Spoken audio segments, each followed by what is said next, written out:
عشان تحافظوا على صحتكم وصحة أولادكم لازم تعملوا اللي أنا بعمله ده.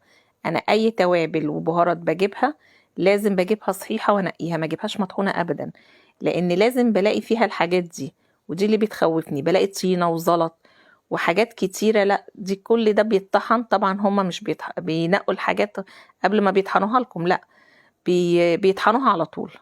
فلازم احنا نجيب التوابل صحيحة وننقيها. ده كمون جبته ونقيته كويس جدا زي ما احنا شايفين كده. ولازم بعد ما بنقيه لازم بحمصه، بجيب في طاسة كده على النار، لازم يتحمص كويس وريحته تطلع، بيدي النكهة زيادة، بيطلع النكهة بتاعته، بيبقى جميل.